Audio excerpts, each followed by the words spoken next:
성경을 펼 때마다 디모데후서 3장 16, 17절 말씀인 모든 성경은 하나님의 감동으로 쓰였다는 것을 기억하시기를 바랍니다. 성경은 인간의 지성과 경험과 상식과 합리성으로는 잘 보이지 않습니다. 성령을 받은 분만이 성경을 명확하게 볼 수가 있습니다. 예수 그리스도를 믿는 자에게는 이 성경 말씀을 볼 때 하나님을 사랑하고 성령을 충만하게 받을 때만이 이 말씀이 하나님의 말씀으로 문이 열리게 되는 것입니다. 그리고 그 비밀이 보이고 말씀이 온전하게 드러날 수가 있는 것입니다. 또한 성경을 공부할 때마다 기억해야 될 말씀은 마태복음 5장 18절 이하에 진실로 너희에게 이르노니 천지가 없어지기 전에 율법의 1.1획이라도 반드시 없어지지 아니하고 다 이루리라 하는 말씀을 기억하시기를 바랍니다. 우리가 성경을 이해했든지 이해하지 못했든지 그 말이 해석이 되든지 되지 않든지 간에 1.1획도 틀림없는 하나님의 말씀인 것을 믿으시기를 바랍니다. 그리고 이 말씀은 예수님이 다시 오시기 전에 다 응답된다고 말씀하고 있습니다. 오늘부터 시작될 우리 창세기 공부에 마음을 열고 정성과 뜻과 마음을 다하여 집중하시면서 창세기를 통해서 여러분에게 들려주고 싶은 하나님의 음성이 들려주는 놀라운 역사가 일어나기를 기대합니다. 창세기는 성경의 첫 번째 책이기 때문에 성경 전체를 여는 열쇠와 같은 의미를 가지고 있습니다. 그러면 창세기를 여는 열쇠가 무엇입니까? 그것은 바로 창세기 1장 1절 말씀입니다. 같이 한번 봉독해 봅니다. 태초에 하나님이 천지를 창조하시느니라. 네, 그렇습니다. 무슨 책이든지 간에 서론이 있고 설명이 있기 마련입니다. 그러나 창세기의 시작은 설명이 없습니다. 단지 선언이 있을 뿐입니다. 놀랍고 신비롭고 권세 있는 말씀입니다. 여기에는 설명도 변명도 논리의 전개도 설득도 없습니다. 진리에 대한 선포만 있을 뿐입니다. 태초에 하나님이 천지를 창조하셨다. 이 놀라운 선포를 믿고 고백하면 창세기 전부가 열리게 되는 것입니다. 하나님이 천지를 창조하셨다는 것을 믿는다면 믿지 못할 것이 없고 의심할 것도 없습니다. 이 고백이 있다면 기적이 일어나는 일도 간단한 일입니다. 1장 1절의 말씀을 조금 정리해 봅시다. 이 말씀에 태초에 라는 말을 빼고 나면 무엇이 남습니까? 하나님이 천지를 창조하셨느니라. 이 말씀을 더 줄이면 천지를 이란 말을 빼면 무엇이 남습니까? 하나님이 창조하셨느니라 라고 말하고 있습니다. 이 말을 좀 더 압축시키면 창조라는 말을 빼면 오직 하나님만 남게 되는 것입니다. 그러니까 이 구절의 열쇠는 다른 것이 있는 것이 아니라 하나님이십니다. 우주 만물과 사람을 지으신 분은 하나님이시며 우주 만물의 중심과 인생의 중심도 하나님이시라는 것입니다. 태초에 하나님이 우주 만물을 만드셨고 나를 만드셨고 우리를 만드셨다는 것을 믿으시기를 바랍니다. 태초에 하나님이 천지를 창조한 것을 선포하고 있는 그 말씀, 창세기에 시작되는 말씀이 바로 태초에 하나님이 천지를 창조하셨다는 것입니다. 창세기는 논쟁하는 책이 아닙니다. 어떤 연구하거나 세미나를 거쳐서 만드는 책이 아닙니다. 단지 선포하는 책입니다. 하나님이 누구시며 하나님이 어떤 분이시며 하나님의 본질은 무엇이며 하나님은 누가 만들었는지에 대해서는 한마디도 말하고 있지 않습니다. 오로지 하나님의 행동에 대한 선포가 있을 뿐입니다. 이것이 바로 창세기 1장 1절 말씀인 것입니다. 그러니까 본문의 주어는 내가 아닙니다. 하나님이십니다. 많은 사람들은 생각하기를 인생의 주인은 자기 자신이라고 생각합니다. 자기 자신이 인생의 주인이 되면 불행이 시작됩니다. 그러나 하나님이 인생의 주인이 된다면 그때부터 복이 시작되는 것입니다. 우주 만물의 중심은 예수 그리스도시요 하나님 자신입니다. 하나님이 중심이 되면 모든 문제가 한결같이 사라집니다. 왜냐하면 그곳에는 하나님의 다스림과 통치와 능력과 신묘 막직함이 있기 때문에 그렇습니다. 문제는 사탄의 유혹을 받아 하나님 중심의 축을 인간 중심으로 바꾸는 데부터 시작되는 것입니다. 최초의 인간 아담이 사단에게 받은 유혹은 무엇입니까? 그러니까 선악과를 먹으면 어떻게 된다고 했습니까? 내가 하나님과 같이 될 것이다. 하나님처럼 될 것이다 라는 것을 말해줬지 않습니까? 인간 최대의 유혹은 바로 그것입니다. 신이 된다는 것입니다. 인간들은 조금만 권력을 가지고 높은 위치에 있게 되면은, 또는 남보다 돈이 많거나 똑똑하다는 말만 들으면 신이 되려고 하는 그런 유혹을 받게 되는 것입니다. 인간이 신이 되려는 유혹은 다른 사람을 종을 만드는 지배 유혹에서 시작됩니다. 많은 사람을 자신의 수하에 두고 싶고 명령하고 통치하고 싶은 유혹에 빠지게 되는 것입니다. 그러니까 신이 되려는 유혹이 첫 발을 내리는 것입니다.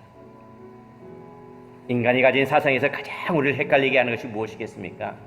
그것은 바로 휴머니즘이라고 하는 거잖아요. 어떻게 보면 굉장히 멋지게 느껴지지만 휴머니즘은 바로 인본주의 사상인 것입니다. 인권 대단히 중요하잖아요. 그러나 인권이 우상이 되면 신권이 없어집니다. 인본주의가 있으면 신본주의가 사라지게 되는 것입니다. 여러분은 하나님 중심으로 사시기를 간절히 축원합니다. 빛은 어둠을 싫어합니다. 불의한 사람은 의로운 사람을 싫어합니다. 정의로운 사람 옆에 있으면 자기의 불의가 비교되고 드러나기 때문에 의로운 사람을 절대로 불의한 사람은 환영하지 않습니다. 죄인인 인간은 하나님을 환영하지 않습니다. 인생에서 하나님을 몰아내려고 합니다. 하나님을 인정하지 않습니다. 왜요? 하나님이 있으면 불편하기 때문에 그렇습니다. 성경에서 빛이 왔으되 어둠이 영접지 아니하리라 라고 말합니다. 빛인 예수 그리스도가 왔지만 아무도 환영해 주지 않았다는 것입니다. 세상은 캄캄한 어둠이었기 때문에 그렇습니다. 사람들은 하나님을 신뢰하기를 거부하고 심지어 그 존재 자체를 부인하기까지 합니다. 하나님이 없다. 하나님이 어디 있느냐? 하나님이 나와 무슨 상관이 있느냐라고 말합니다. 그래서 시편 14편 1절 말씀에는 어리석은 자는 그의 마음에 이르기를 하나님이 없다는도다. 그들은 부패하고 그 행실이 가증하니 선을 행하는 자가 하나도 없도다라고 말하고 있습니다. 시편 2편 1절부터 4절에 보면은 어찌하여 이방 나라들이 분노하며 민족들이 헛된 일을 꾸미는가? 세상의 군왕들이 나서며 관원들이 서로 꾀하여 여호와와 그의 기름 부은 자를 대적하며 우리가 그들의 맨 것을 끊고 그의 결박을 벗어버리자 하는도다. 사람들이 이렇게 말합니다. 그런데 시편 기자는 계속해서 이렇게 고백합니다. 하늘에 계신 이가 웃으시며 주께서 그들을 비웃으시리로다 라고 말하고 있습니다. 그렇습니다. 잠언서의 말씀처럼 하나님을 경외하는 것이 지혜의 근본인 것입니다. 하나님을 신뢰하시기를 바랍니다. 하나님을 거부하지 마시기를 바랍니다. 하나님이 여러분의 인생 안에 들어오셔야 되는 것입니다. 그때야 비로소 여러분은 진정한 행복을 누릴 수가 있게 되는 것입니다. 하나님을 섬기고 찬양하고 경배하는 것이 인생과 우주 만물의 본분인 것입니다. 하나님을 가지고 논쟁하지 마시기를 바랍니다. 하나님과 세미나하지 마시기를 바랍니다. 하나님은 책이나 그 책 속에 글 속에 계시는 분이 아닙니다. 도서관에 계신 분이 아닙니다. 여러분이 경배하고 찬양할 때 그분은 나타나십니다. 하나님은 경배를 받으시는 분이시기 때문에 그렇습니다. 하나님을 만나지 못하는 이유가 무엇이겠습니까? 하나님에 대해서 논쟁하고 따지기 때문에 그렇습니다. 오늘 여러분 다시 한번 무릎 꿇으시기를 바랍니다. 기도하시기를 바랍니다. 그리고 그분의 위대하심과 영원하심과 거룩하심을 찬양하시기 바랍니다. 그래서 하나님의 거룩과 능력이 여러분에게 나타나게 되기를 간절히 바랍니다. 여러분, 하나님의 능력을 제한시키지 마시기를 바랍니다. 우리의 경험과 우리의 지식으로, 우리의 가진 것으로 하나님을 제한시키지 마시기를 바랍니다. 성경을 보면 여러 곳에서 여호와께로 돌아오라, 내게로 가까이 오라, 내가 너희에게로 가까이 가리라고 말합니다. 여호와를 힘써 알자. 여호와께 나와 경배와 찬양과 존귀와 영광을 돌릴지어다 라고 말하고 있습니다. 요한계시록 4장 8절에 보면은 네 생물이 나타납니다. 6 날개가 있는데 그 안과 주의 눈이 가득합니다. 그들은 밤낮 쉬지 않고 이렇게 찬양합니다. 거룩하다, 거룩하다, 거룩하다. 주 하나님 곧 전능하신 이여, 전에도 계셨고 이제도 계시고 장차 오실 이시다 라고 고백하고 있습니다. 그렇게 찬양하고 있습니다. 이 생물들만 찬양하는 것이 아니라 그 옆에 있던 24 장로들이 보좌에 계신 그분에게 면류관을 던지면서 우리 주 하나님이여, 영광과 존귀와 능력을 받으시는 것이 합당하오인다, 합당합니다 라고 찬양하고 있습니다. 하나님은 예배 받으시기에 합당하신 분이십니다. 존귀와 영광을 받으시기에 합당하신 분이십니다. 영광과 찬양과 존귀를 그분에게 돌려드리는 것이 참된 예배인 것입니다. 예배를 드릴 때 하나님이 함께 하신 것, 하나님의 임재와 영광과 거룩이 나타나며 치유의 능력이 나타나며 우리를 변화시키는 능력이 나타나게 되는 것입니다. 여러분 모두가 다 이 예배의 승리자가 되시기를 바랍니다. 뿐만 아니라 각 나라와 족속과 방언에서 아무라도 능히 셀 수 없는 허다한 무리들이 손에 종려나무 가지를 들고 흰옷을 입고 보좌와 어린 양 앞에서 찬양하며 경배하며 놀라운 일들이 일어나고 있음을 보게 됩니다. 여러분, 존귀와 영광을 받으시게 합당하신 하나님, 이 하나님은 천지를 창조하시고 우주 만물을 지으시고 인생을 만드신 그 하나님을 선포하고 그 이름에 하나님의 이름을 높이고 그 하나님의 영광 앞에 우리가 서 있다는 사실을 선언하는 것이 바로 창세기 1장 1절 말씀인 것입니다. 이것이 창세기의 시작인 것입니다. 창세기 1장 1절에서 우리는 몇 가지 사실을 배울 수가 있습니다. 첫째는 하나님이 시간을 만드신 분이시며 시간의 주인이시라는 것을 알게 되는 것입니다. 이것은 태초에라는 말이 있습니다. 태초에라는 말은 인간의 시간이 시작된 바로 그 순간을 말합니다. 시간이 있다는 말은 공간이 있다는 말입니다. 공간 없는 시간은 없고 시간 없는 공간도 있을 수가 없습니다. 하나님이 인류의 역사, 하나님이 인류 역사의 시간을 딱 주셨잖아요. 그러니까 시간은 우리 인간의 것이 아닙니다. 시간이 있는 것을 가리켜서 역사라고 하잖아요. 그러니까 하나님이 계획한 역사는 하나님의 역사이지만 하나님 없이 만들어진 역사는 인류의 역사라고 말하는 것입니다. 인류의 역사는 시간이 기준입니다. 그 이유는 하나님은 시간 안에 존재하지 않으시며 하나님은 영이시기 때문에 그렇습니다. 그러니까 인간을 이해하는 데 있어서 내는 뭐가 필요합니까? 시간이 필요합니다. 인간 이해는 곧 시간 이해인 것입니다. 시간을 잘 이해할 때 믿음을 이해할 수 있습니다. 하나님 우리에게 70 혹은 강건하면 80의 생애를 주셨습니다. 그러나 이 시간은 우리의 것이 아니라 하나님의 것이라는 것입니다. 우리는 시간을 잘 써야 됩니다. 때가 악하지 않습니다. 시간을 잘 쓰지 못하는 사람은 망하게 될 것입니다. 하나님이 주신 시간을 사탄에 준 사람들은 멸망하게 될 것입니다.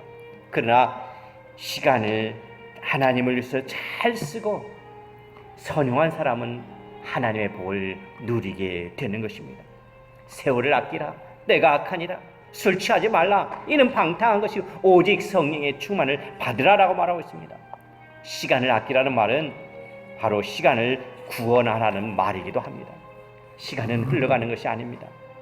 같은 시간이지만 어떤 사람에게는 영광스러운 시간이요, 어떤 사람에게는 축복된 시간이요, 천년 같은 시간이 되지만 어떤 사람에게는 지루하고 파멸의 시간이 되는 것입니다. 같은 시간이지만 그 사람이 어떻게 쓰여지느냐 또는 누가 잡느냐에 따라서 달라지는 것입니다. 인생의 생사화복은 하나님의 손에 달려 있습니다. 내게 있는 것이 결코 아닙니다. 시간의 주인은 내가 아니라 우리 하나님이신 것입니다. 나라고 한다면 우리는 죽지 않아야 됩니다. 그러나 우리는 시간의 주인이 아닙니다. 시간은 여러분의 것이 아닙니다. 하나님이 주신 선물인 것입니다. 우리의 시간이 하나님의 시간과 딱 접붙여질 때 영원한 시간으로 들어가게 되는 것입니다. 그 영원한 시간을 가리켜서 영생이라고 부르지 않습니까? 예수 그리스도를 믿는 자마다 영생 가운데 거하게 되는 줄로 믿습니다. 우리 시간이 그래서 구원받는 것입니다. 하나님이 천지를 창조했다는 사실은 우주 만물과 인생은 하나님이 지었을 뿐만 아니라 그 소유권이 하나님께 있다는 것을 말해주고 있는 것입니다. 모든 만물은 그 주인이 있습니다. 바로 모든 만물의 주인도, 우리 인생의 주인도 하나님이십니다. 하나님이 모든 것을 소유했습니다. 인간에게는 소유권이 없습니다. 우리의 인생에 갈등이 있는 이유는 소유권이 우리에게 있다고 생각하기 때문에 그렇습니다. 이것은 내 땅이라고, 내 이름으로 땅 문서를 썼기 때문에 자신의 것이라고 합니다. 그러나 죽을 때 모두 놓고 가야 됩니다. 땅 문서도, 기업도, 반지도 모두 다 놓고 가야 됩니다. 왜냐하면 이것은 우리의 것이 아니기 때문에 그렇습니다. 여러분에게는 소유권이 있는 것이 아니라 맡겨놓은 위탁권이 있는 것입니다. 하나님 것을 우리에게 빌려주신 것입니다. 끝날 때까지 잘 돌보시기를 바랍니다. 어떤 사람은 빌리고 나서 영원히 주지 않으려는 분도 있습니다. 물질도, 시간도, 건강도 하나님이 주신 것입니다. 여러분의 인생, 그것도 하나님이 주신 것입니다. 오직 하나님에게만 영광을 돌리시기를 바랍니다. 오직 하나님을 찬양하시기를 바랍니다. 오직 그분의 이름만을 높여드리시기를 바랍니다. 그때 하나님은 더 놀라운 복을 우리들에게 허락해 주십니다. 창조라는 뜻은 없는 데서 있는 것으로 만들었다는 것입니다. 사람이 하는 것은 있는 데서 있는 것을 발견하는 것뿐입니다. 하나님이 우주 만물을 가지고 있는 것에 비하면 우리 인간이 가지고 있는 돈이나 권력, 젊음은 모두 아무것도 아닙니다. 어떻게 보면 하나님이 비웃을 것입니다. 우리가 땅에 다니는 그 개미를 보고 참으로 하찮게 비웃는 것처럼 인간의 법칙은 만들어낸 것이 아니라 발견한 것뿐입니다. 그래서 존귀와 찬양과 영광은 오직 그것을 만드신 하나님께 돌려드려야 되는 것입니다.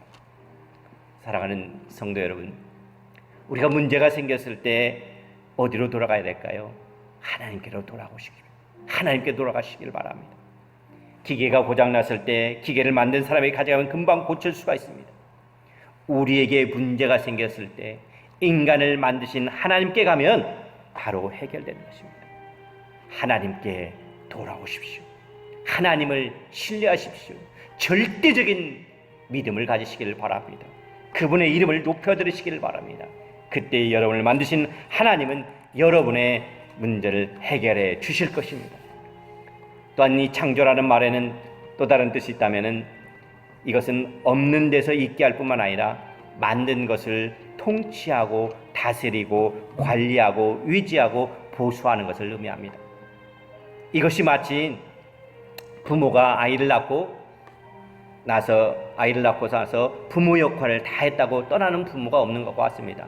물론 오늘날에는 자식을 낳고도 떠나는 부모들도 있죠. 버리는 부모들도 있잖아요. 그러나 대부분의 부모들은 아이를 낳는 순간 부모의 눈은 반짝이고 아이를 돌보기 시작합니다. 기저귀를 갈아주고 우유를 먹이고 병이 나면 걱정하고 학교에 보내고 잘 기릅니다. 창조는 세상에 보냈을 뿐만 아니라 관리하고 통치하시고 끝까지 지켜주 나가시는 사실을 의미하는 것입니다. 하나님께서 우리를 만드셨습니다. 창조하셨습니다. 그렇다면 끝날까지 하나님께서 우리를 책임져 주신다는 것입니다. 하나님을 신뢰하십시오. 그러면 하나님은 여러분을 통치하고 다스리십니다. 그러나 여러분이 하나님을 믿지 않고 그분의 통치를 받지 않는다면 하나님은 도와주고 싶어도 도울 수가 없는 것입니다. 왜냐하면 여러분이 거부했기 때문에 그렇습니다. 오직 하나님께로 나오시기를 바랍니다. 하나님께 가슴을 열고 그분의 이름을 찬양할 수 있기를 바랍니다. 그래야 비로소 하나님의 복이 여러분에게 쏟아지게 될 것입니다. 창조에 있어서 깊이 생각할 것이 또 한 가지가 있습니다. 그것은 하나님이 천지를 창조하시고 인간을 만드셨지만 그 창조 과정에서 성령님이 함께 계셨다는 것입니다. 그러므로 여러분이 성령님을 만나면 그 창조의 비밀을 경험하게 되는 것입니다. 성령의 인치심을 받으시기를 바랍니다. 성령의 충만을 받으시기를 바랍니다. 그때야 비로소 여러분은 하나님의 능력을 몸으로 느끼기 시작합니다. 하나님의 창조의 신묘 막직한 것을 내 안에서 느끼기 시작합니다.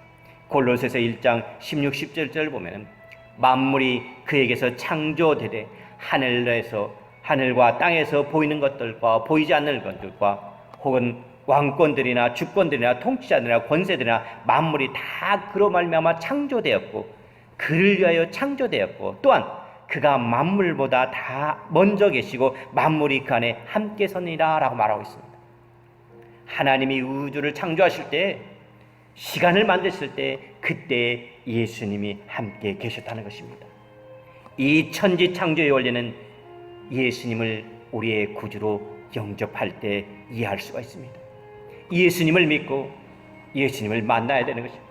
예수님 안에 계신 그 창조의 하나님, 우주를 만드시고 신묘막측하게 나를 지으신 그 하나님의 오묘한 신비 가운데로 우리가 들어가는 것입니다. 성령 충만하시기를 바랍니다. 예수 그리스도를 믿음으로 고백하고 영접하시기를 바랍니다. 그러면 놀라운 일들이 여러분의 삶 속에서 일어나게 될 것입니다. 창세기는 이렇게 시작합니다. 태초에 하나님이 천지를 창조하셨, 이것을 믿으시기를 바랍니다. 여러분이 이렇게 선포하시기를 바랍니다. 태초에 하나님이 천지를 창조하신 것을 믿습니다. 나는 이것을 선포합니다. 나는 살아계신 하나님의 이름을 높여드리겠습니다. 이럴 때 창세기는 열리기 시작하는 것입니다. 모든 논쟁과 의심은 사라지고 그 안에 하나님의 구원과 하나님의 복이 이 창세기 안에 있다는 사실을 여러분은 발견하게 될 것입니다. 이것이 창세기의 서론입니다. 마지막으로 우리가 어렸을 때 했던 질문 하나를 해보시기를 바랍니다. 여러분의 자녀들이나 혹은 여러분이 했을지도 모르겠습니다만, 하나님이 인간을 만들었다면 하나님은 누가 만들었어요? 이런 질문을 받아본 적이 있습니까? 혹은 하나님은 남자예요, 여자예요? 이런 질문은 받았을 때 여러분은 어떻게 대답을 할 수가 있겠습니까? 이런 질문의 대답은 이렇습니다.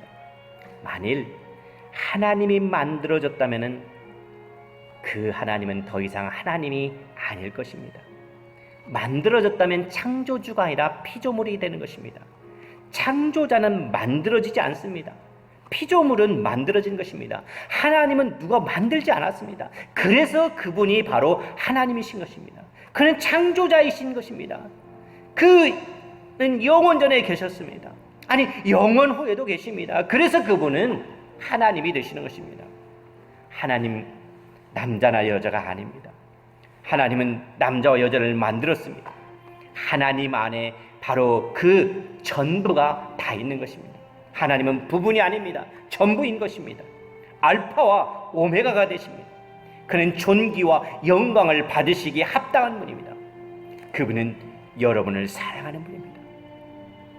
그분은 죽은 관념이나 철학이 아닙니다. 오늘 여러분이 기도하시면 응답해 주시는 분, 그분이 바로 우리의 하나님이 되십니다. 그 하나님께서 오늘 우리에게 말씀하고 있습니다. 태초에 하나님의 천지를 창조하심을 믿으시고 선포하시기를 바랍니다. 이 믿음을 가지고 창세기 여행을 시작하는 여러분과 제가 되기를 간절히 바랍니다.